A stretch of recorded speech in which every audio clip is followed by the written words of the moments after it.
good evening, everyone. Welcome to Astronomical Society of Penang APOD session, APOD virtual tour session.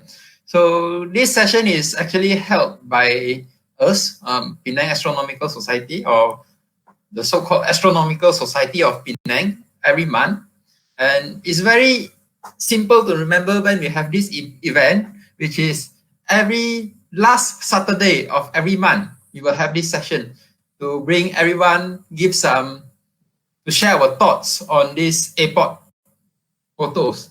A little bit background of this APOD is, APOD stands for Astronomy Picture of the Day. And this is actually a website provided by NASA and MTU, Michigan Technological University. So every day they will share, they will select a beautiful or the best, should be the best, astronomy photos or astronomy pictures every day. So I'm glad to have Dr. Chong, Astronomical Society of Penang President, with us tonight to share about this APOD. And also we have a special guest tonight, Mr. Tai Yong Lip, who is currently a third-year student in National Cheng Kung University in Taiwan, Tainan. So he's currently in Taiwan. So we have a friend greetings from Taiwan. Say hi to everyone, Yong Lip. Hello. And I'm your host today. I'm Lai. I'm a committee member of ASP, Astronomical Society of Penang. So the session today, it's slightly, I think, starting from last month, actually, we have changed a little bit the style of our APOD session every month. Previously, it's held by Dr. Chong, and we go through every photos or every pictures of this APOD. But starting last month, we will go through selected photos of these APOD sessions of this APOD of the month. So for the whole month, we will go through some selected photos only, and we also every month we'll invite some special guests with us today to share our thoughts on this APOD session. So, Lai, present your picture. Yes, so without wasting time, let's start with the first picture, which is the APOD photos of today. So first I will share my screen. Whether can you all see this? Yes, can see. All right. So this is the APOD of 28 November 2020. So this is what we call a Bernard galaxies. Bernard galaxies. Bernard galaxies is actually, we have known in human history, we have known this galaxy since 1884. It's discovered by this American astronomer called Edward Emerson Bernard. All right, and this Bernard galaxy is slightly different with the normal Milky. The shape doesn't look like the Milky Way that we are familiar with, which is a bar spiral galaxy. This is called an irregular bar galaxy, or we call bar irregular galaxy. Okay, it looks like a bar over here, a chocolate bar. All right, but it does not have specific shape. You see, it's irregular, so it's called a bar irregular galaxy. So this is also the member of our local group. All right, if you are familiar with what is a local group, so a local group is actually Milky Way and the nearby galaxies have a diameter of about 10 million light years. We said nearby doesn't mean that my house and your house, or Penang KL, or Police Hat Yai, a half an hour road. You know, this nearby, it goes in the unit of light years. So the diameter of our local group can go up to 10 million light years. So that means it's very big. It's a very big group of galaxies. And inside this local group, we have more than 50, all right? More than 50 galaxies. And this number is increasing, all right? Because more and more galaxies within this region are discovered, all right? In the year 2003, I think we have about maybe 20-something or 30, around 30 known galaxies in this local group. But as time goes on, more and more are discovered. Up to today, we have more than 50. And I believe this number will continue increasing. All right. So this is about the APOD photo. And let's see. This photo is actually a collaboration between this Martin Park and Mark Hansen. Martin Park is an Australian astronomer, amateur astronomer. He owns an observatory with many telescopes in his observatory. And this Mark Hansen is an amateur astronomer as well in America. So they collaborate. So basically, this photo, the raw image is obtained or acquired by Martin Park and processed is by Mark Hansen. Because remember, in astrophotography, all right, you don't get images with one shot, right? You have to get many shots and then you stack all together. So the processing, so there are two parts: image acquisition and also image processing. So Martin Park over here, he works on the image acquisition, and Mark Hansen works on this image processing. And if you realize there are some stars over here with spike, all right? These stars with spike, based on the caption over here, it says that it's actually the stars located in Milky Way. So it's a nearby stars. And those far behind, the bluish one is the stars inside these Burnett galaxies. All right, so this is about this Burnett galaxy, the APOD of today. So we will proceed to the next picture. Right. So let's see. Right, we will go to yesterday. Right, yesterday, 27th of November. Now, I like this photo a lot. This is about the launch of Chang'e 5 mission on the 24th of November morning, 4:30 a.m. I watch it live, you know. Sorry? I watch Yes. it live, the launch. Many people, they actually did live session and many people are watching live, or I have friends even went to this Hainan Wenchang launch center to watch the launching. All right, so this is sending this Chang'e 5 mission to the moon from using this Long March 5 rocket. So Long March 5 sending Chang'e 5 to the moon, and the Chang'e 5 is approaching the moon and will land, I think, within these 2 days, because already three and a half days of flying, so it should be around there already.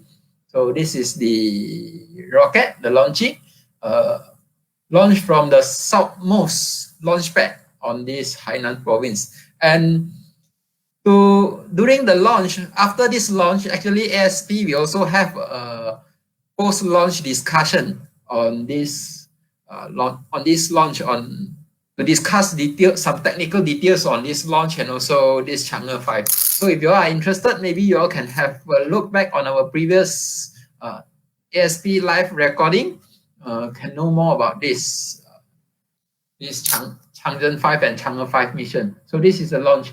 And I'd like to special point out something. In many launch, or in all the launch, before the rocket actually lift off, we see a lot of smoke below, all right, coming out from the bottom part. And actually, many people ask me about this. They say they thought that all this smoke is actually the exhaust from the rocket. Actually, this is not true, all right? This is actually not the exhaust of the rocket. Because when this rocket ignites, when it ignites the rocket, the flame, all right, over here they use hydrogen fuel and oxygen fuel. So the flame, the temperature is very high, all right? When they ignite the rocket, this flame, the temperature surrounding can go up to 3,000 degrees Celsius. So 3,000 degrees Celsius is very hot. And the structure, the metallic structure nearby cannot withstand this temperature. It will melt down. So the whole structure will collapse if they did not have this cooling measurement. So what they did is, below this launch pad is actually a very big water tank. And this big water tank can carry up to 600 metric tons of water. So before the launch, the water tank is filled with water. And once ignite, okay, there are actually some pipe over here, all right, high pressure pipe to spray the water. And they have only 20 seconds to spray all the water out. And also below, there are water channel below. So once the rocket ignite, all right, the heat will cause the boiling happen on the water. And this water very fast because very high temperature, so very fast it will vaporize. So all these are actually water vapor. All right. So this is something special I'd like to point out according to these photos. And also very rare, we have space mission photos in APOD. So I think this is interested to share, quite interesting to share. So before I proceed to the next photos, I'd like to remind our audience, our dear audience, just in case you all have any question you would like to ask, okay, we welcome you all to post it on the comment section below our live session on Facebook, and then we will reply you all as soon as possible once you all read your questions. Okay, so before I hand over to Yong Lip, I would like to go one more photos, right? Which is the 25th of November. 25th of November, I like this photo a lot. Okay, we have landscape and we have the sky. This is what we call a composite photos. That means it's not one photos, but it's different photos and then we combine together. So over here we have this, we call the nearest galaxy to our Milky Way, we call the Andromeda galaxies. Right, this is the Andromeda galaxy. This is so big over here. So many people will be confused maybe the first time when, especially those who are new to astrophotography, they are confused. Why at night I never see a galaxy so big before? Because this, as mentioned just now, this is a composite image, means they are taken at different frame and combined together. So at night, you can only see the whole Andromeda galaxy is a small tiny dot like this, like an ordinary star. So you need to, with the aid of some equipments like telescope, all right, to zoom in to take the photos of the Andromeda galaxy separately, right? And then you zoom in and then combine with the landscape. So this photo is actually shot in southern Argentina, the place called Bahia Creek, Patagonia. So this is the place, all right. And over here, they shot this, we call the foreground landscape, okay. According to the author or the photographer, right, the photographer is Gerardo Ferrarino, okay. He claimed that there are total 45 shots of the whole image, all right. The first shot, okay, the first shot, only the landscape only he only have one shot on the landscape, which is this one, okay, the foreground landscape, one shot, and the background, which is the sky, there are 44 shots. Okay, so this is the Andromeda galaxy, we know, the nearest galaxy, and this is the satellite galaxy, okay, called the satellite galaxy. Satellite galaxy is like our Earth, we have our satellite, which is the moon. So this is the satellite galaxy, which is the galaxy bound by the gravity of this main galaxy, Andromeda galaxy. So it will orbit around this Andromeda galaxy. So this is called the, over here, this is called the satellite galaxy. So this image, you can clearly see the Andromeda galaxy and the satellite galaxy. And also about this Andromeda galaxy is the nearest galaxy to Milky Way. So a very, a slightly scary news, which is a few billion years later, which is around approximately 4.5 billion years later, right? Our Milky Way will actually collide, right, with this Andromeda galaxy and forming a new galaxy, all right? We don't know what the name of the new galaxy will be called, but then the galaxy will be based on simulation and prediction. After the collision, our Milky Way and this Andromeda galaxy will form another galaxy which is in elliptical shape. So it will be an elliptical galaxy after the collision. So this is about it, about this Andromeda galaxy, the APOD of 25th of November. So I'd like to hand over to Yong Lip for the following session. And thank you very much from my side. So see you all later. So thank Yong Lip. Yong Lip, Okay. post your picture.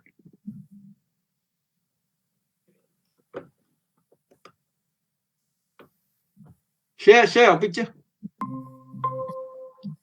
Okay, can you see the picture? Not yet. Now can see. Yes. Okay. Greetings from Taiwan, everyone. So I'm Yong Lip. Today I'm sharing with you the APOD picture on November 21st. So this is a beautiful night sky taken at Yunnan province at southwestern China. This mountain over here you see is known as the Jade Dragon Snow Mountain. The highest peak of this mountain is known as Shanzidou. The height is around 5,596 meters high. So it's very high. It's much higher than the Mount Kinabalu. And it's very cold. So it's a snow mountain. So this is also quite a nice picture because there are three interesting things in this picture. The first one is the red planet. This red planet is the Mars. The second one is the comet captured by this astrophotographer. And the third thing is beautiful landscape of mountains. So Mars is the red planet. Mars is red because it contains iron oxide. Iron oxide is also known as rust. So this rust causes Mars to appear red in the sky. The second one is this meteor. This meteor came from Leonid meteor shower.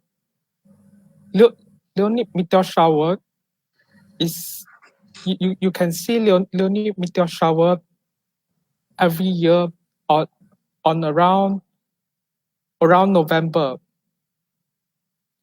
So the peak meteor count of this Leonid meteor shower is around 50 meteors per hour. So which means every 4 minutes you will see one meteor. Now it's around November. Now it's still November. So you still have a chance to look at this Leonid meteor shower. So I suggest to all of you to find a dark place and lie down and observe the sky.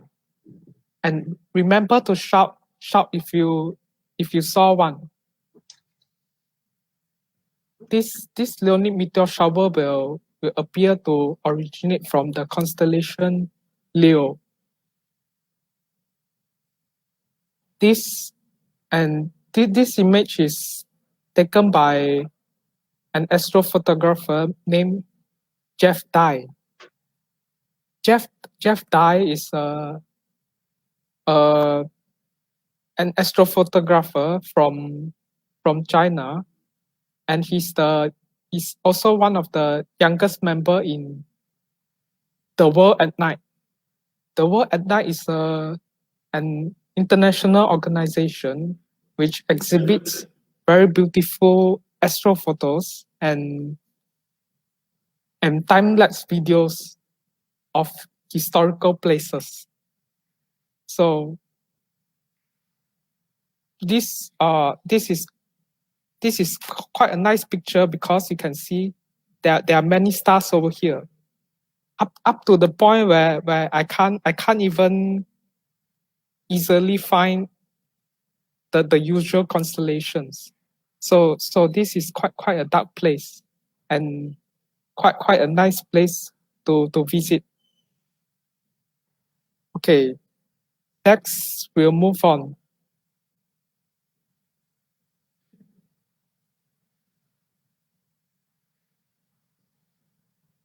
So this is okay. This is a quite a nice picture of many stars. These bright spots are stars. But you may ask, hey, why there's a dark hole over here?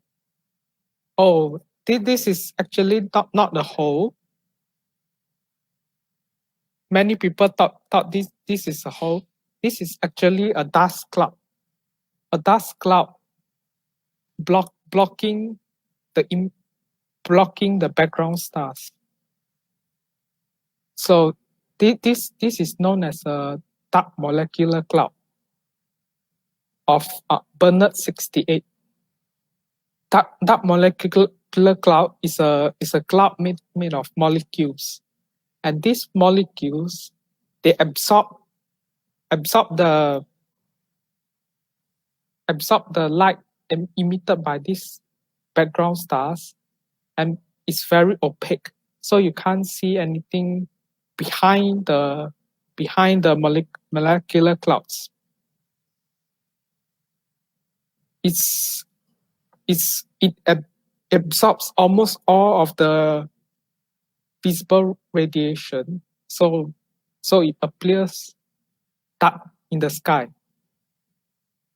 Inside this molecular cloud is very cold. This molecular cloud is actually one of the coldest and most isolated places in the world, because it almost no light can pass through this molecular cloud. This molecular cloud is known as a dark absorption nebula. So in astronomy, there are three kinds of nebula. The first one is absorption nebula. So this is an absorption nebula. This kind of nebula will absorb light from the stars, and that's why but they will not re-emit any light, so they will appear quite dark in the sky. So it will appear to be black because they don't emit light. So these are called the absorption nebula. Another kind is known as the emission nebula. Emission nebula is most of the nebula most of the beautiful nebula pictures that you've seen before, and the picture presented by Lai just now is also known as emission nebula. Emission nebula is caused by nearby stars when they ionize those gas in those nebula. These gases will re-emit this light in the visible spectrum, so it will appear in many colors and very beautiful. And the third type is known as reflection nebula. This reflection nebula will reflect light from nearby stars, and they will give off this reflection nebula. They will scatter light. So that's why they are called reflection nebula. This image is taken by VLT, the Very Large Telescope. This telescope is 8.2 meter diameter wide, and this VLT is actually made out of there are four telescopes made out of four telescopes. The first one is Antu, and then Kueyen, Belipao, and Yepun. Antu is the first telescope to be built. This Banach 68 molecular cloud may may collapse one day to form new stars. So this molecular cloud contains all the ingredients for new solar system. So this is what I call stellar nursery. And this molecular cloud is quite a small one. You may ask, what is the size of this nebula? The answer is 0.5 light years. What you may ask? 0.5 light years across. 0.5 light years is quite a short distance in astronomy. In most of the nebula you saw normally, like Orion Nebula.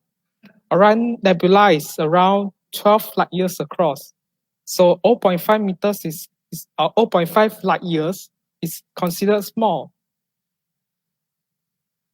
And although almost no visible light can be seen past this molecular cloud, we can use infrared telescope to see through this dark nebula. What you may ask, what is infrared telescope? Infrared telescope. Infrared telescope is a specialized telescope to look at infrared radiation. Infrared radiation is an electromagnetic spectrum outside the red spectrum. Infrared radiation is discovered by William Herschel, a very important astronomer. He did something quite similar to Newton. He used a prism to split the light given off by sunlight. When you split light, you will see all the rainbows: red, orange, yellow, green, blue, indigo, violet. He's trying to measure the temperature of this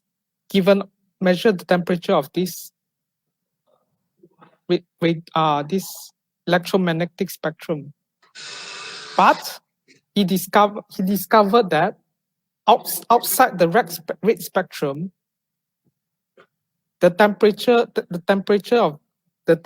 is higher. So he deduced that there must be an invisible light over there, which is causing all those temperature rising. So it's much hotter than those visible spectrum. So he discovered this infrared light. So over here you can see some of these red stars can still be seen. This is because these red stars are mainly give off this infrared radiation. So some of this radiation some of this red light can still leak through this molecular cloud. And next. So this is an image of Jupiter. This image of Jupiter is taken by Juno spacecraft. Juno spacecraft is actually a spacecraft operated by NASA Jet Propulsion Laboratory. It was launched in Cape Canaveral Air Force Station on August the 5th, 2011. Ever since, Juno spacecraft have been sending beautiful images of Jupiter to us. So this picture is taken by Juno spacecraft and then is processed by Kevin Gill, a software engineer. On top of this Jupiter surface, you can see beautiful golden bands. Beautiful bands and these swirling vortices. On this surface of Jupiter, you can see spots of Jupiter and vortices swirling around. This is one of the vortex on Jupiter, and these are the vortices on the surface of Jupiter. Over here, you can see this swirling pattern. This pattern is known as von Karman vortex street. So you may ask, what is von Karman vortex street? Von Karman vortex street is a swirling of fluid when fluid flow through a circular cylinder. So I will show to you the image of von Karman vortex street.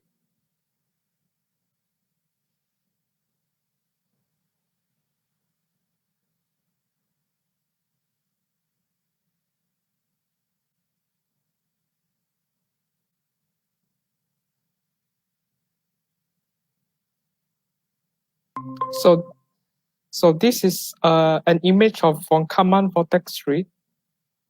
So over here we have a circular cylinder. So look at what happens when you have fluid flowing through this circular cylinder. This cylinder is circular. You may think it will produce some circular pattern, but no.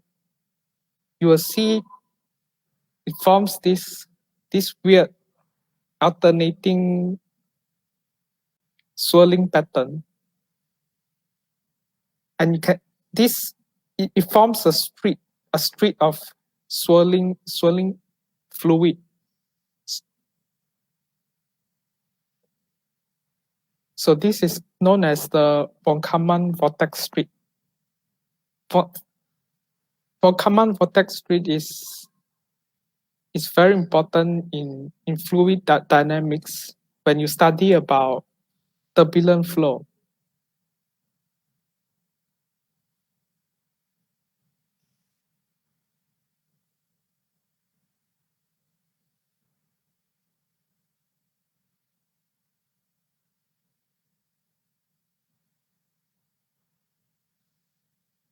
Anything else, Yonglip? So okay. So this vortex over here is due to the turbulent flow on the surface of Jupiter. So you may ask, what is turbulent flow? Turbulent flow occurs when you have fluid moving at high velocities, and it becomes very chaotic. Turbulent. You may ask, why there's turbulent flow on the surface of Jupiter? This is because Jupiter spins very quickly. Spins very quickly. Over here on the Earth, it took 24 hours for Earth to spin around. But for Jupiter, it took only about 10 hours. So Jupiter is spinning around its axis much faster than Earth. That's why on the surface of Jupiter, these gases are moving at high velocities. So it forms these very, very stunning images of gas swirling around. So it's starting to become very turbulent, but these bands are quite beautiful. and then you may ask, what gases causes these golden bands on the surface of Jupiter? The answer is we still don't know.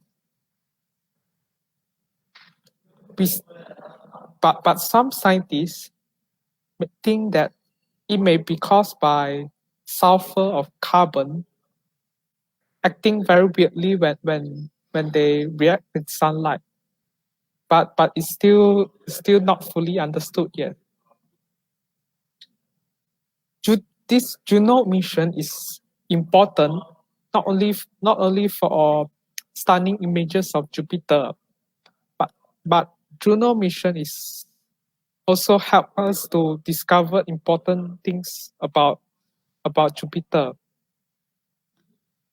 Juno, recently, NASA scientists discovered there are water on the surface of Jupiter, and it makes up around 0.25% of the surface of Jupiter. 0.25%. You may ask, oh, that's not very much water, but you have to remember, Jupiter is much bigger than the Earth. So 0.25% of that, there is much more water on the surface of Jupiter than all of the water on Earth combined. So the motto of NASA is to follow the water. Wherever in Earth we find water, we find life. So if there is water, maybe it can support life on this planet. And this Juno mission may come to an end very soon. So that's a very sad news. Juno will deorbit and fall into the surface of Jupiter on July 2020, on July next year. So just like how Cassini space probe fall into the atmosphere of Saturn on September 2017, Juno will meet its end by falling into the surface of Jupiter. But this Juno spacecraft has been very, very useful to us. So you may ask, why do we need to deorbit this spacecraft into the surface of Jupiter? Why don't we just leave it flying around? So it is very important to when you dispose of a spacecraft, you have to make sure there is no forward contamination. So you don't want to contaminate the moons of Jupiter by leaving a rogue spacecraft flying around. So that in future, so that we won't contaminate those biological species that we may one day discover on the moons of Jupiter. So that's all for my presentation. I'll leave it to Dr. Chung to present to you. Okay. Yeah. Thank you, Yonglip. Yonglip. Okay. Thank you. Please let me share. Yes.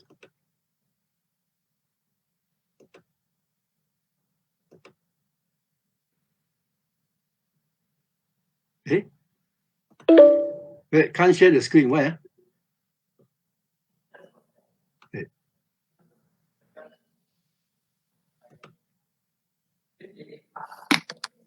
Wait a minute.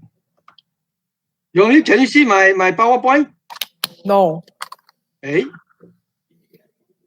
let me see.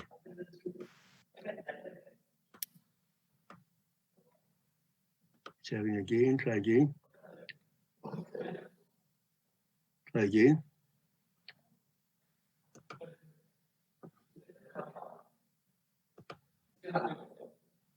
Zero.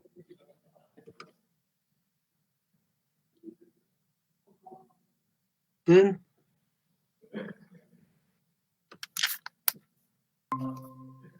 Can you Okay. see now? Can.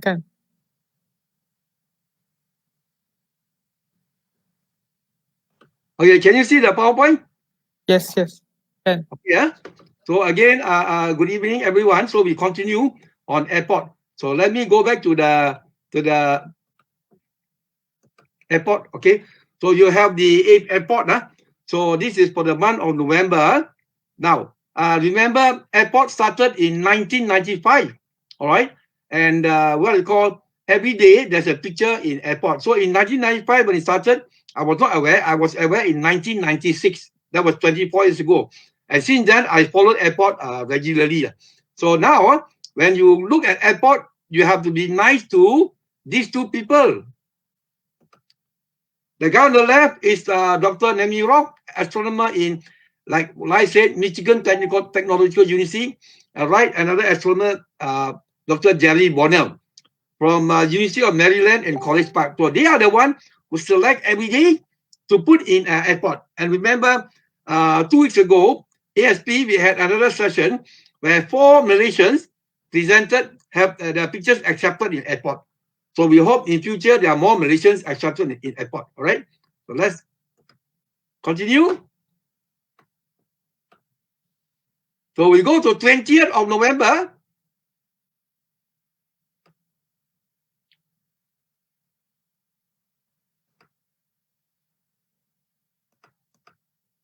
Now it seems to be a bit slower. Let me restart. No, enter. Oh yes. So this is for 20th November, and it is our mass and opposition. So basically, it is what they call 5 French astronomer APOD from our Observatoire de Paris, and J.L. Doyen and G. Doviller, and the famous Thierry Legault. Thierry Legault is a French amateur astronomer, have took a lot of those ISS flying over the moon and the sun, and a lot of them they are from the French observatory. And they took this picture. Before we go into look at this picture of Mars, they took this picture from the Pic du Midi Observatory in France. So this is one of the places in the world I like to go and visit. So where is the Pic du Midi Observatory? Wow, like this. It's actually on a mountain range, on top of the mountain range between Spain and France. And it is winter, right? So you have on top there your France, below is our Spain, and it's on the French Pyrenees, like the Alps, but this is the Pyrenees. And on top, you have that fantastic observatory, you see in winter, where the French astronomer took the picture, all right? So now basically, this is not taken by the Mars orbiter from planet Earth from Pic du Midi Observatory, all right? And the French astronomer took a picture, and you can see the detail. Look at the detail of the equatorial region of Mars. So detailed, you know. They even have also a kind of video also. You can make it into a what you call a video of the surface of Mars.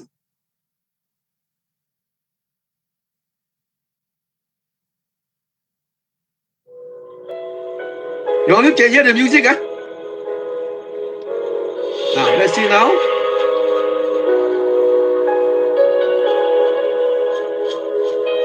So you see, this is taken from planet Earth. Now, this the resolution not so good, but now it's not better.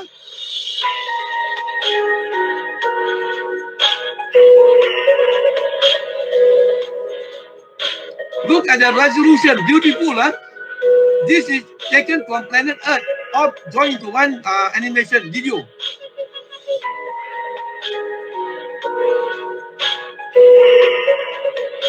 Okay, I'll stop now. We continue.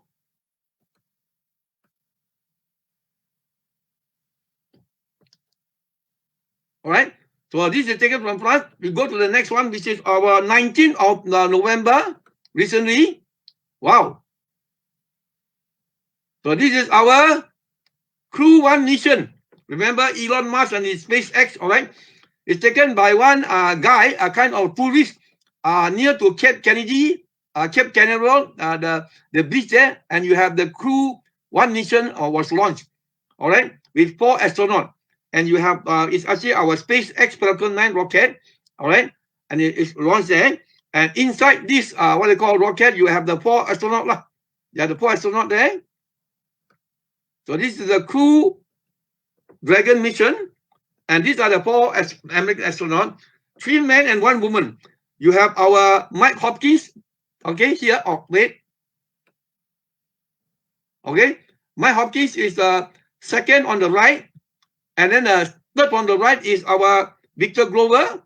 And on the left is our Shannon Walker. Okay, the female astronaut for America, 3 of them.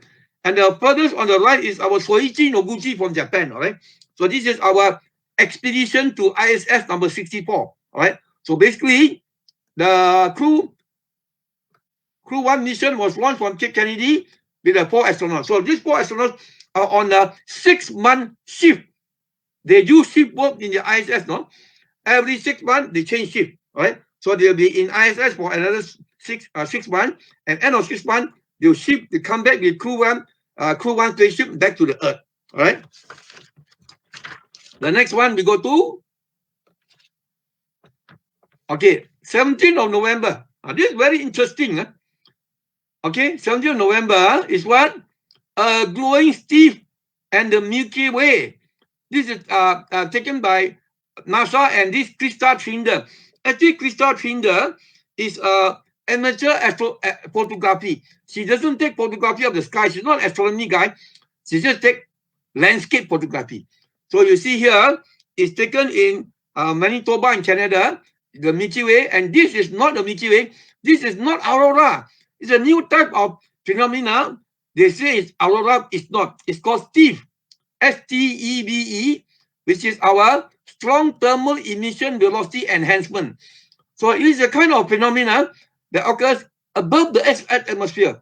It starts from 80 kilometers high to about 600 kilometers high. Remember, space on the Earth starts from 100 kilometers above to higher than 100 kilometers. So this is actually in space, you know. So this is called STEVE. So our Miss Krista Trinder took this picture. Very nice. Not only that, look, the reflection of the STEVE on the lake and the reflection of the Milky Way and the stars on the lake. So nice. All right, this is a very nice astrophoto taken by not an astrophotographer, a normal photographer, a lady. All right. We go to the next one, November the 15th. Now this looks interesting. November 15th. Hey, what is this? ISON Galaxy NGC 5866. Okay, NGC means the new general catalog. Actually, there's nothing new about new general catalog. The new general catalog was given the name by what they call Dreyer, an American astronomer in the 19th century, more than 100 years old. And this is number 5866. So here you have taken by who? It's actually by the big telescope in space. When you see NASA and ESA, you know it's a Hubble Space Telescope. So it's taken by Hubble Space Telescope, okay, and Hubble Heritage Team from this. And SJSCI is Space Telescope Science Institute, and AURA is a group of American professional observatory. And the acknowledgement is to a guy called Professor W. Keel from the University of Alabama. So what is this? This is a galaxy seen H-on. If you look here, you're looking face on. Here, face on. But this H-on, very thin. And you see, so basically this H-on galaxy is, don't mind me use the word, it's very, very dirty. What do you mean by dirty? A lot of dust in between the stars. All right. So this galaxy is about, this is about very big, you know. Imagine this is the Milky Way. The diameter of the Milky Way is 100,000 light years. So the space between the stars got a lot of dust, no? So from far away, it looks like very thick. right? But if you go inside the dust cloud, it's like a vacuum. But from far away, it looks like a dust, right? And from here near the bulge, you have more of the red color. What by seeing the details of the color and the structure of this the astronomers can learn a lot about this galaxy, right? So this is our H-on galaxy. Now, question: does our Milky Way galaxy look like this, looking at H-on? Not exactly, because our Milky Way has a big bulge, and maybe the disk of our Milky Way is thicker. And I think that our galaxy has not so much dust that it will look so dark, so dark. All right. We go to the next picture, 14th of November. It's very nice. All right. 14th of November, okay, taken by Kevin Saragossa. He's an Italian photographer. All right. Then you see here, this is in Italian. Luna means moon in Italian. Venere means Venus in Italian. Spica is the brightest star in Virgo constellation. Mercurio means Mercury in Italian. So he's actually on the island of Sicily on sunrise, looking east. That means here now looking east. Further east is what? Greece. From Sicily looking east over the sea is Greece lah. And you can see in the morning sky you have the what they call the old moon, all right, and then you have Venus, the star Spica, and Mercury, all right. So he's an amateur astrophotographer in Syracuse, Sicily, right? The next one,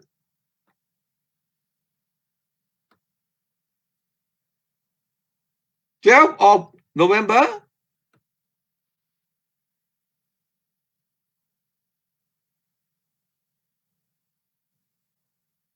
Okay, now this one, this is 12th of November.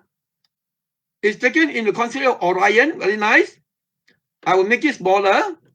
Never mind. Let's look at the name first. Then I'll make it smaller. Never mind.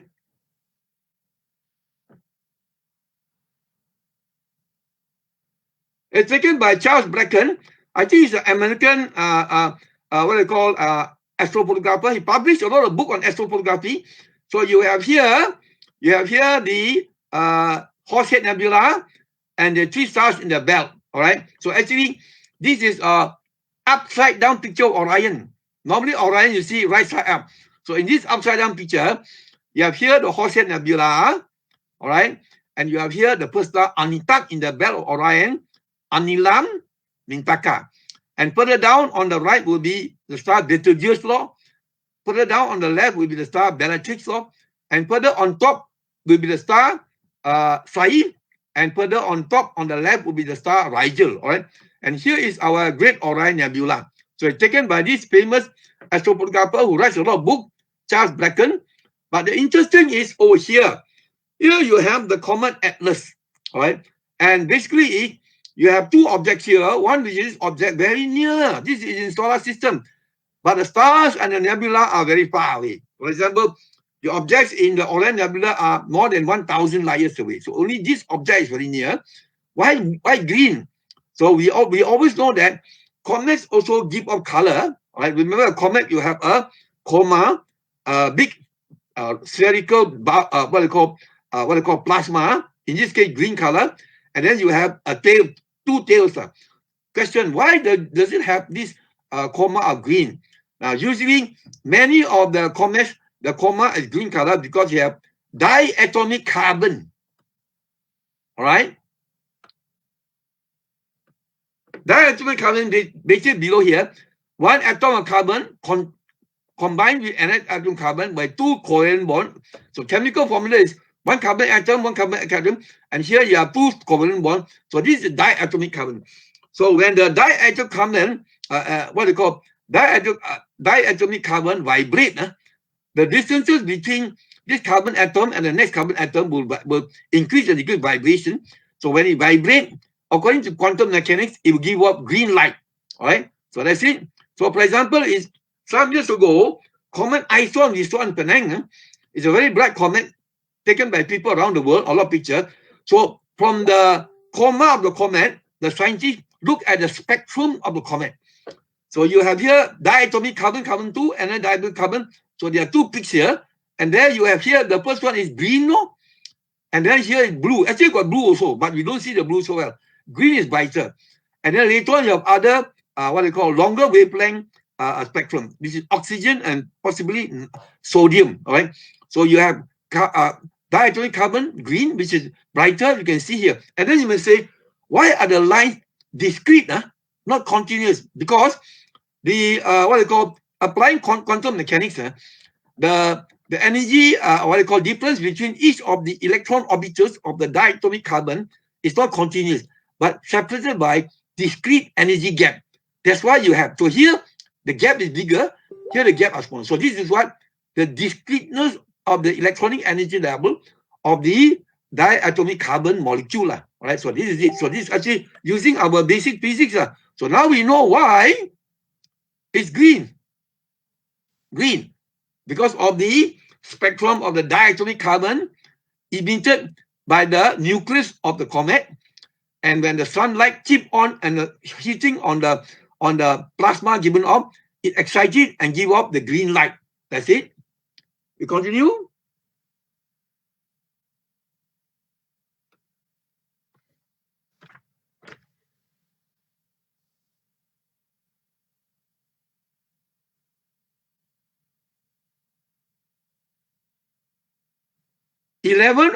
November. I really like this picture. Yongli, what do you find this picture?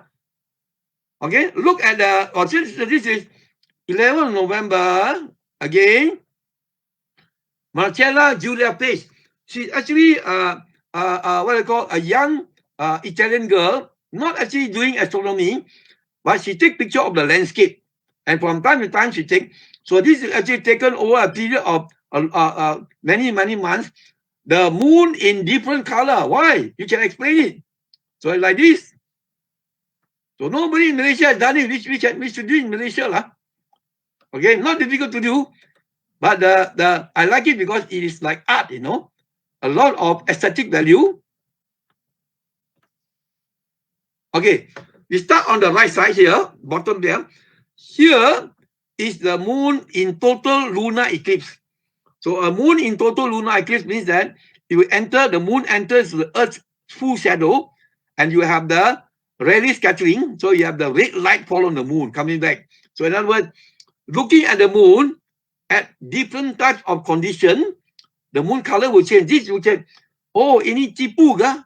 Cheating, take a picture of the moon and add on color. No. This is the moon in the color that you can see with your naked eye. So here is the moon is in the full shadow of the Earth, total lunar eclipse, so red color. Now here is the case where the moon seen through a lot of dust, haze. So they say that when you see the moon through a thick layer of dust, the moon looks blue color. I've seen it before, right? That when you have this what you call thick layer of dust in the sky, you see that the moon is blue. It's the same as on the surface of Mars, during the daytime, right? You look at the sky looks blue. It looks red. And during the sunset, the sky in the horizon looks blue. The sky in the horizon looks blue on Mars because a lot of dust in the horizon, so it looks blue because of the dust. But vertically overhead, no dust, so the sky looks red. On Mars, just like opposite to the Earth. On the Earth, the sky on top looks blue, but the horizon, sunrise, the sky looks red. So this is when the moon, when you look through a lot of dust in the Earth's atmosphere, and this could be a natural color of the moon when the air is quite clear, right? And this is also like quite clear. So this is different sky condition, atmospheric condition of the Earth. Very interesting. So here maybe you have more of the dust on the Earth's surface. You continue, and this is all different conditions. And here, what is it? This is what near moonset and moonrise, because when you are near the horizon, a lot of dust near the horizon. So when the light passes through the horizon, the moonlight passes through the horizon, the blue color is scattered out. So therefore, the moon looks red color at the horizon. There you are. and it's under different condition. And it seems until today, the scientists can explain all the colors except one there, the center one, the purple color one. They say, how is it that when you look at the moon, under natural condition, the moon color is purple? That is the one they cannot explain. All the others, we can explain. So it's a series of many months of picture taken by Marcella Giulia Pace in Italy, different parts of Italy, and she combined into one. So I really like this one. Okay, so this is one, colors of the moon. All right. The next one is November the 9th.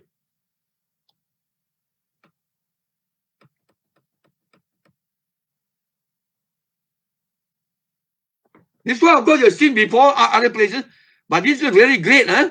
Of course, you know it's an aurora. Wow, look at the man standing on the hilltop there. Crazy, Very nice, It's taken in aurora over Norway. All right, this is in the Lofoten Island in northern Norway, above the Arctic Circle, and by Max Ribé. Max Ribé is actually Holland, from Holland.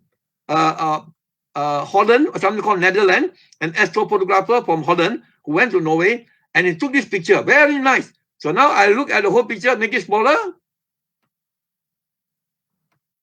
A lot of things here looks interesting. First of all, you have the aurora, green color, and you know aurora are what? The aurora are actually these sun solar wind particles, electrons and protons leaving the sun and entering the what you call the Earth's ionosphere, not into the Earth's atmosphere. Earth's atmosphere is from 0 kilometers to 100 kilometers from the Earth's surface. This is even higher. This is actually in space, and it will fluoresce, make those remaining molecules in space. So even in space close to the Earth, you still have oxygen, nitrogen, and so on. So you make those oxygen, nitrogen, and atoms fluoresce, and you give off the light green color. But what I like is there's a town called Solvær. Solvær in this Norway. All right, very nice. All right, Solvær, and also you have the hill there, and you see the guy here on top here. Wow, very nice. Let's see him bigger. So in this picture, what do you see? The aurora, the hill, and a man opening up his arm. This is not in the Titanic movie. This is the aurora picture. All right, very nice. All right. So this is taken by Max Ribé from Holland. All right. He went to what they call Norway in the year 2014. So this was taken 6 years ago. 6 years ago. The next one is November 8th. It may not look very great. So below here is the planet Mars, and here is the small moon of Mars called Phobos, the devil. All right. Remember, Mars has two small moons, Phobos and Deimos. So this is Phobos, and this is space. And remember, in 2003, the Europeans sent their Mars Express rocket. All right. And because this image was processed by Professor G. Newcomb from the Free University of Berlin, right? So basically, it's this process by the German professor using the data by Mars Express that orbited Mars in 2003. Now, remember in the year 2003, I was still in USM. We gave some lectures in astronomy, and that time what? Mars Express landed a lander on Mars called Beagle 2. Now, that was before the Spirit and Opportunity landed, So we are very excited that the European mission maybe will have the first successful mission to land on Mars with a lander and get some data from the surface of Mars. But unfortunately, when he landed, no more signal from the lander. So it was a failed mission. So only the mission that succeeded was the Mars Express orbited around the Mars.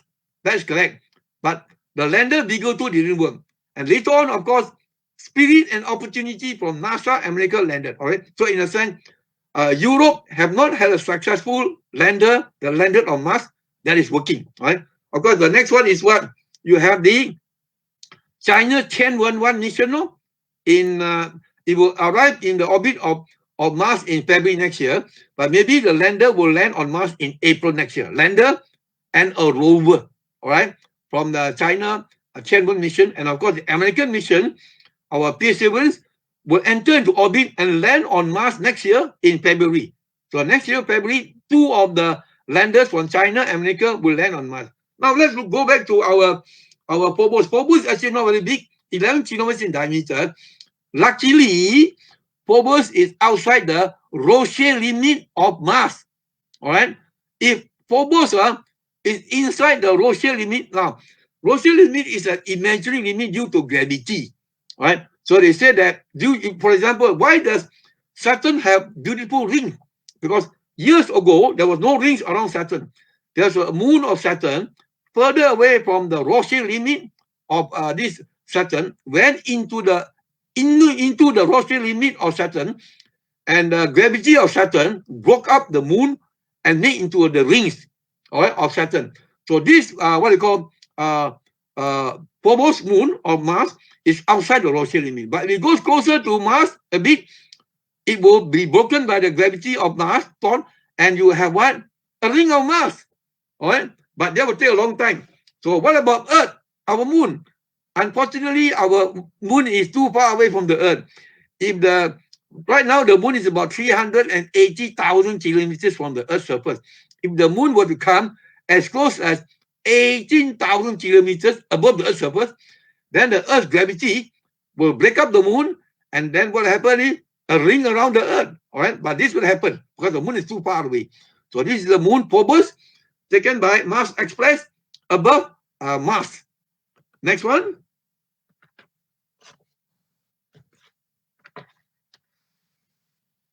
November 7. All right, November 7. But most of them are galaxies and some stars. All right, by Howard Trottier. Right. So Howard Trottier is a retired professor from the Simon Fraser University in British Columbia, in Canada. Remember, British Columbia means what? Some of you may not be familiar. Simon Fraser University, Vancouver . So it's a place in Vancouver. You have Simon Fraser University. So you have this professor, retired professor. He took it by himself. He didn't say with what object, maybe with his telescope. Now this APOD will not give the detail of the telescope and the technique. Just say that they assume that Howard Trottier is a good astrophotographer, and he took here. So this is what a cluster of galaxies, right? So here basically you have about what I call 200 galaxies, all right? And some of them are stars.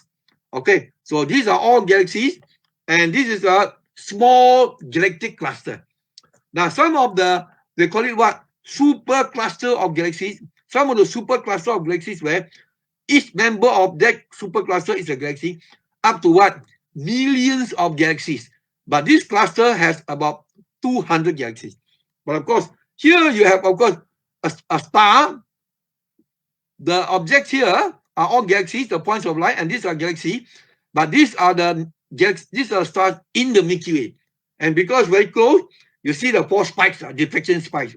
The 4 diffraction spikes mean that it is using a reflecting telescope to image this galactic cluster. And the secondary mirror is held by 4 spiders, 4 veins. And because there are 4 spiders for the second mirror, so you have 4 diffraction spikes. So this is this sometimes called the Abel 2151. Abel is a famous American astronomer, and he could be sometimes called it Abel 2151. Well, of course, for us, we call it the Hercules cluster of galaxy. In where? In the constellation of Hercules, of course, in the northern sky. All right. We continue. November 6th.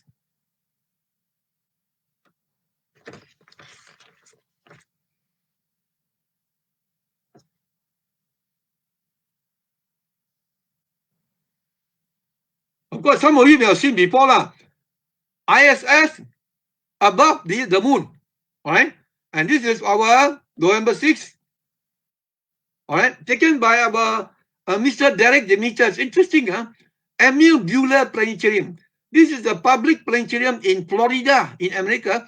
So Mr. Derek Demeter is a director of this planetarium. So it's actually an outreach guy in astronomy. And of course, he took a picture through a telescope of the ISS flying over the moon. So very nice. You look at the detail of the moon. I enlarged the picture for you. Let's look at the detail of the moon. It doesn't come. The detail. Now, one point I would like to make sure is that because the ISS is in front of the moon, so the ISS looks dark. Why? Because the surface of the moon is brighter than the surface of ISS. But let's say we take ISS out and put over here on the bottom right, the dark part of the sky. Then the ISS will look very bright. Because the ISS is bright, but the moon is even brighter.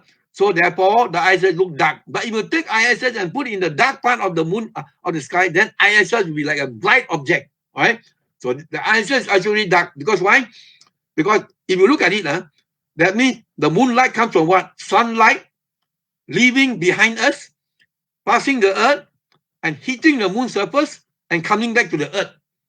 And the ISS, how is it seen? Sunlight leaving the sun, passing the Earth, hitting the ISS, and coming back to the Earth. Right? So actually, both are what I call brightly lit by the sun. But because the moon is brighter than the ISS, so ISS look dimmer. So this is very nice. And you don't think like this, no. Oh, ISS will move across the moon's surface like that. Then from the left to the right, or from the right to the left, then. No, that's wrong. In a split second, less than 1 second, we have seen video of our members, CK and William. They took the ISS flying across the surface of the moon or the sun. Less than a second, you take a video, just a flash you go through. So in other words, he must have taken a fast camera to take a picture of ISS passing over the moon. All right, so that's it. Very nice. This is the moon over ISS as taken from Florida. All right. The next one, November the 4th. Now, for some of you may say, what is this? Masses in the stellar graveyard in solar masses. So the vertical axis is solar mass. So here is 1 sun mass, 2 sun mass, 3 sun mass, up to here 160 solar mass. Because on the right have no meaning, no meaning. Only the vertical got meaning. So it basically is what you have seen here. It is 50 gravitational wave events illustrated. So gravitational wave means gravitational wave as detected by LIGO and Virgo. Now remember, you have in the year 2016, big announcement that first detection of gravitational wave was done by LIGO, Laser Interferometer Gravitational Wave Observatory in America, in 2 places in America. And then later on, another gravitational wave observatory in Italy, Virgo. So in the past, since 2016, they have discovered 50 gravitational wave events. So here you have, wow, 160, no, here you have 80 solar mass black hole and 75 solar mass combined to give a big black hole and a burst of gravitational wave detected. So now they have seen that most of all the gravitational wave events are found by 2 black hole collide, give a burst of gravitational wave, or black hole and neutron star collide, give off gravitational wave, or 2 neutron star collide, give off gravitational wave. And the one below here, of course, neutron star. So much data. So now they are saying that India also want to build gravitational wave detector. And the Japanese Kagra is coming on. Zhongli may hopefully do his project on it. So as more and more of the gravitational wave detectors are built around the world, they will be able to discover more and more gravitational wave events like kacang putih. They say that maybe in one day you may find more than 100 gravitational events in future. So this is a very amazing and exciting topic to go into. So if there's any young astronomer to go to, especially the theoretical astrophysicists, they go into this field, all right, to detect and understand gravitational wave. All right, so you have 50 gravitational wave events detected since 2016. Fantastic. November the 2nd. Now, this doesn't look great, but it's very artistic, I like. All right. November the 2nd, half sun with prominence. Of course, why half sun? Because the other half part of the sun is blocked by the clouds. All right. And that's a prominence. And it's taken by Rainy Colsio. All right. So she's actually, she's not an astronomer, no? She's actually a kind of home designer, home decor businesswoman from New York. No astronomy experience. Maybe just got lucky. She got a camera. She took 2 pictures. One, a long exposure of the clouds and the prominence, and a shorter exposure of the sun.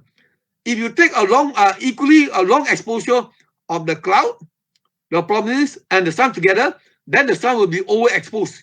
Right? There's no filter. So what she did is, on the same spot, take a longer exposure of the cloud and the prominence, one shot. Second shot, short exposure, that means past exposure of the sun, so not so bright.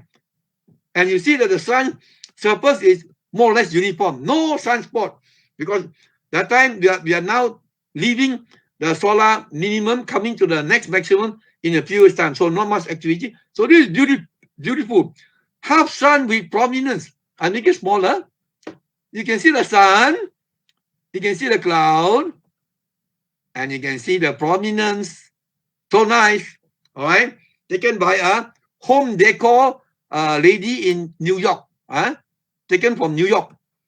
You look at the last one is 1st of November, all right? 1st of November, Sui, some of you can recognize. Let's look at it bigger. In the center of the Tripic Nebula, all right? And Tripic Nebula, and then you see here, it says, I'm taken by, so basically like this. It's taken by a big telescope, Subaru telescope, National Astronomical Observatory of Japan in Hawaii, and the Hubble Space Telescope. And then it is actually also taken by amateur astronomer Martin Pugh. Our live mentioned just now, Martin Pugh is an amateur astrophotographer, well-known one, with a big telescope farm in New South Wales in Australia. So it's taken by Subaru telescope, big, Hubble Space Telescope, big, and amateur telescope Martin Pugh. And the 3 of them, this picture is given to Robert Gendler to process. Now, Robert Gendler is now famous. He's actually a physician, a kind of a medical doctor in Connecticut in America. And he processed. Remember, nowadays, taking a picture, quite a lot of trouble, but processing the picture also quite a lot of trouble, you know. So that's it. So this is Subaru telescope, take the picture. Now, Subaru telescope is taking in luminance. All right, luminance. I mean, how bright are the different parts of this object. And the Hubble Space Telescope is the detail. The detail of this nebula taken by Hubble Space Telescope. And Martin Pugh is provide the color. And all of this information is given to Robert Gendler to process it, to get this final image of, I would say, what do you say? Oh la la, so nice. All right, have the nebula. So here again, like what Young Lip are saying, you see 3 types of nebula here. You see, of course, here, there's a central star here, young star, very energetic, give a very powerful stellar light, which will excite the atoms or molecules in the nebula and you emit light directly from the star. So emission nebula, right? And then, of course, here also is dust. Dust is like carbon or silicate, right, in the interstellar space. So it will block off the light from behind, absorption nebula. And maybe here you see some reflection nebula. So there are 3 types of nebula here, all right? So this is really nice, huh? Okay, huh? So I think, Young Lip, that's about all. Is light around? So Yes, I'm here. Yeah, okay, huh? Yeah. So we look through whether anyone have any questions. It seems like we don't have any questions in the comment section. But then actually, but then actually, I got one comment and one question, Dr. Chong. Yeah, sure. Yeah. Actually, for the Tianwen mission, the landing will be held on May. They will reach in February. They will reach in February and they will perform a 2 to 3 months orbiter mission to finalize the landing spot, and then only after that they will perform the landing. Yeah, Because this is a 3-in-1 mission. It's first time by China go to Mars, and this is a 3-in-1 mission. So basically, they will do the first part, which is the orbiting, and then the landing, and then the rover. So they will go step by step. So I think like you're correct. My extra comment is like this: is that America have done a lot of mission around Mars, orbit around Mars, land on Mars. So Americans have mapped the Martian globe very well. But I don't know the Americans will share this data with the Chinese. So for the China to land on Mars, they must make sure that the final location they choose must be very good lah. But they don't have enough data, so they have to wait for the orbiter that contains the Tianwen lander to orbit around Mars enough time that they get a lot of data about the Martian surface. Then they will act on it. I think that's why. Yeah. Yes. And just to our audience, for the Tianwen launch, we actually had a special discussion session on that as well. So if you are interested, you all can look back on our previous video, previous live streaming recording to look for the details information about the landing and the launch and the Tianwen satellite, the Tianwen spacecraft to be more precise. And next, my question to Dr. Chong is, Dr. Chong, just now when we look at the APOD on, I think 20 November, the Mars one. Okay, sure. Why when they open up the whole thing, it looks like when we combine the whole thing, because we are familiar when we flatten the Earth. Earth is a sphere, so when we flatten it, we see like two big ellipse. But then for the Mars, somehow it become when you close up everything, it looks like a cylinder. Why is a flat one? Yeah, okay. I think you have a good point. Very easy to explain. Like you can see the Mars now. Okay. Yeah. So, for example, when you look at the Earth, there are many ways to look at the Earth. First of all, you look at the Earth when it's like very flat. For example, you have the thing so-called the Earth Mercator projection. That's one type of projection.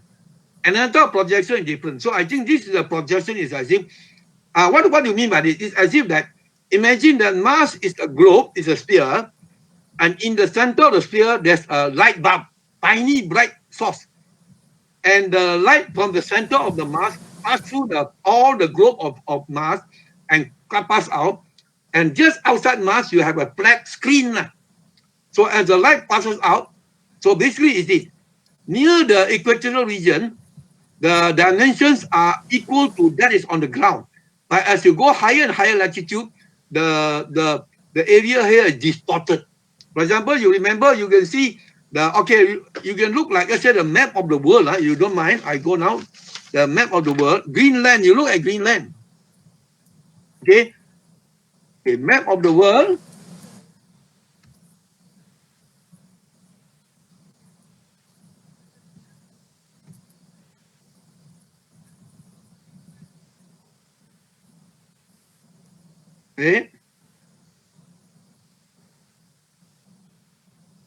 Okay. Now, the projection we see for Mars here is the same as projection is here. So this is actually not true, right? But the thing is, why they project like that? Because so they can all project on a flat surface, right? Whereas you see here, like you saw Greenland so big one. Greenland bigger than United States, not true. Actually, Greenland is much smaller than United States. So this is one type of projection. Again, they call it what? Mercator projection, right? And then you saw earlier, another projection is like that, look. There you are. There. Yeah. I'm actually expecting something like that. So this one, so this is a true projection. Like it's as if you're looking on the Earth. It's like a kind of a globe, lah. So it's a globe. Then the Greenland is very small. So so there are advantages of using this projection, and the other projection that is distorted, lah. So this, of course, the distorted one, right? Distorted. But the interesting thing is this: it's taken from the Pic du Midi, from this France, and we know that in the 1970s, the Pic du Midi was commissioned by NASA, So on the Pic there, they have a 1 meter optical telescope.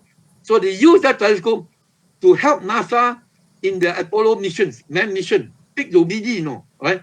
So this is very interesting. So in other words, actually, if you look at it, there are actually some more detail, like for example, the rotating sphere and a labeled version of the global map of Mars. This is the more detailed version. You see that line? I make it bigger. Yes. I make it bigger. Wow, man. You see? So in other words, you can you know the expert who make maps of places. You call what? Cartographer. You can become a cartographer of Mars. So who is the one? CK lah, Tun Kiat lah. Go look very nice, So he can tell our pictures of Mars when Mars rotate, and then he publish like that, and he can sell the Mars map lah. Very nice, See, wow, so detailed. See, wow, but only up to plus 60 degrees north and up to the 9 lah. But I test you lah, yeah. Why plus 60 degrees north cannot see? Minus 90 can see. All right? Because Mars is tilted. Correct. Mars axis of rotation is tilted. So at that time, only the Martian South Pole can be seen. Martian North Pole cannot be seen. But I really like this, Look at the detail. Taken from Earth, So if you have such a picture, which is presented to the businessman, Percival Lowell, the guy who spread the crazy idea that the Martian on Mars, they built all the canals on Mars, then you prove to him there are no canals. So when he saw this on his telescope, he simply exaggerated and draw canal. Then all the science fiction story of Martian jungle, alien on Mars, and then H.G. Wells, the British science fiction writer, said invasion of Earth by Martian, the famous War of the Worlds by H.G. Wells. Where did the aliens come from? From Mars because of all this Martian scare. But with this picture, no canals on Mars. All right? And then you have a famous one, Schiaparelli. One of the Italian astronomers. Is this Schiaparelli? Is the one who saw the rings of Saturn. Very interesting. Yeah. Any more thing to ask? Right? Yes, there's one question from our audience, Mr. Ng. He asked, Dr. Chong, could you please elaborate more about Steve? STEVE. Okay, yeah. Good question, Sian Boon.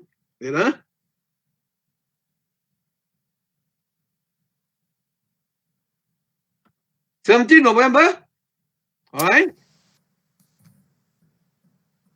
Taken by Krista Trinder from Manitoba, Canada. She's not an astronomer, just an ordinary landscape photographer.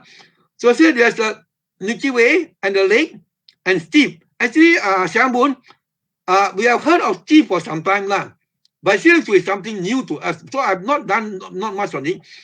So basically, we all know for years Aurora. Number one, people know Aurora. Number two, a lot of people know Sprite. Sprite. Not your drink, not your drink called Sprite. No. It's the Sprite is a type of lightning in space, That means above the Earth's atmosphere of a limit of 100 kilometers and above in space, the NASA astronaut in space and the human being on the Earth have seen a type of lightning in space called Sprite, So in other words, it's a type of atmosphere where you have the plasma above 100 kilometers, the plasma in space. But plasma means what? Electron, protons, and charged ions, right? And because of the plasma, it creates all types of funny-looking lights. So they have a name here, strong thermal emission velocity enhancement. And as they do more and more, what I call photograph, quite many people around the world, have taken picture of Steve, And in fact, they have done a lot of research. It seems that humanity have seen Steve in the sky, of course, with naked eye, for hundreds of years. But until today, I think still not much publicity on Steve. I need to go and read more on Steve. So basically, it's strong immersion thermal emission velocity. So of course, if you ask a question like this, I can answer. Is Steve a special kind of aurora? Answer is no. The scientists have confirmed that it's not aurora. It's a new type of phenomena involving plasma above 100 kilometers. So Steve, for example, can be from about 80 kilometers closest to the Earth up to 640 kilometers from the Earth's surface. All right. So like this, so it's very high and it's beautiful. Very beautiful. So look a bit like haunting. Ada hantu. All right. So we have to investigate more in space. So far, no, I think some Malaysians have seen Sprite before, but I've not seen a Malaysian taking photograph of Sprite. But no Malaysian have seen, as far as I know, Steve, or taking photo of a Steve. So in future, anywhere you go, when you see anything funny in the sky, some light in the sky, it could be Steve, right? So that's all I can answer, Sang Boon. Well, next time maybe I can see it with naked eye, or we need to use camera for long exposure, like we see. Yeah. Okay. Let me see. Because for usually when we take Milky Way, we open the exposure for certain period of time. But then for this Steve, can we see with naked eye like that? I can give you answer straight away. Is that if you can see the Milky Way like that, you should be able to see Steve. Okay. So remember, imagine somewhere in a dark location in Malaysia, you see Milky Way. Of course, in Malaysia, you don't see Milky Way inclined at this angle, slightly different now, because we are at 5 degrees north. So if in Malaysia, if you see Milky Way, can you see with your naked eye Milky Way so bright? Answer is no. So basically, you need a camera attached onto a stand, all right? And of course, you cannot expose to too long. Let's say you expose to about, say, 5 minutes, then you see star tail already. All the points of star, because your camera is not tracking the Milky Way. So the Milky Way will move, and the stars will move. So everywhere got trail. So I think it should be a what they call short exposure, right? But the camera is sensitive, so that, and then you see here, the featured wide-angle composite image shows a Steve in the dark sky above Charles Lake, Manitoba. Composite image doesn't mean stacking. It means that it took a picture of the Steve law, and it took a picture of the Milky Way and combined. So my guess is that if you can see the Milky Way like that, you can see Steve, let's say with the same camera, that means you must have a longer exposure, a few minute exposure. So if that's the case, now you come back to your original question, can see Steve naked eye? Now, my thing is, can I see Milky Way in a dark location in Malaysia with naked eye? Yes, I can see clearly. So you should be able to see the Steve, but maybe not so bright the color. And remember, our human eye is very sensitive in the what? Green, yellow color. Not our eye, not sensitive yellow, not green, green, yellow. So if you see Steve, your eye more sensitive here, so you should be able to see this a bit, but your eye cannot see the red. So the red and the pink will come and you expose longer, right? So expose longer. So a longer exposure of 1 or a few minutes, then you can see all. So I would say that at least you can see like this, or maybe a bit of right? So this is beautiful, no? And you know why lie? What is it? This is what? Sword fighting in the sky. One sword. One sword fight. This is what? Jet Li and Donnie Yen fighting in the sky. Very nice, I really like this picture. And then you have also some nature trails, very nice. Yeah. So now, must be aware, let's take Steve. And then the other day, we posted in the WhatsApp group that we are telling our Malaysians to take, normally you take a picture of the time lapse of the Earth is stationary, the Milky Way is changing, but this guy in Poland went to Namibia near South Africa, took a picture of the fixed sky, but the rotating Earth. That one nobody in Malaysia have done. So I WhatsApp to Emma. Emma seems to try to do but that's the case. She needs to come up with a type of motor where she put the camera on the motor, and the motor will rotate the camera such that the camera will always look at the same spot in the sky. The sky will not rotate, only the Earth will rotate in one day. In one day, day and night, right? Yeah. Steve, so just like just before I end, our lecturer, Dr. Wong Chao Jing, I don't very allowed to say, has been studying Sprite for many years, you know that? I'm not aware of he studying on Sprite. Dr. Wong Chao Jing, when I was in USM some years ago, he told me that he collaborated with some people in Taiwan, not astronomers, maybe atmospheric scientists. And the people there, I think he came to USM, gave a talk, I attended also. You see whether can put another camera to record the sprite in Pusat Pala Sheikh Tahir, you know. All right. So this group of scientists in Taiwan are trying sprite for many years. They have not done in equatorial region now. Want to try in Pusat Pala Sheikh Tahir. But later on, I checked with Dr. Wong, nothing happened. So he was working on sprite also. Interesting, no? Sprite can be seen, no? Can be seen. Yeah. So, okay lah. Anything else? Lai? So far, no. So I think we call it a session for today. Yeah. Well done, Lai. Yeah, so once again, thank you all our audience. This is the end of our session. And just a simple reminder and a small leak from me, which is maybe some of you all know that ASP is conducting this astronomy quiz for secondary and primary schools for every year. Secondary and primary are rotating. So just a little bit leaking of questions. So this APOD is I think it's a good pool of questions for everyone. So in case if you all are interested, all right, you all can look at the playback.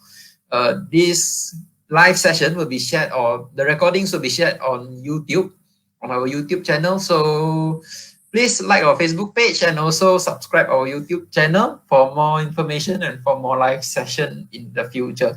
So once again, thank you, Dr. Chong. Thank you, Yong Li, and thank you, ASP, for conducting this session. So that's it for today. And yeah, we wish everyone have a good night. Thank you very much. Okay, good night, Lai. Thank you, Lai. Good night. Yeah. Okay, thank you, Dr. Chong. Thank you, Lai, and thank you, Yong Li. Okay, and thank you, everyone, all the audience, for joining us tonight. Yeah, see you all next. See you again next month. Next month, okay. Yeah.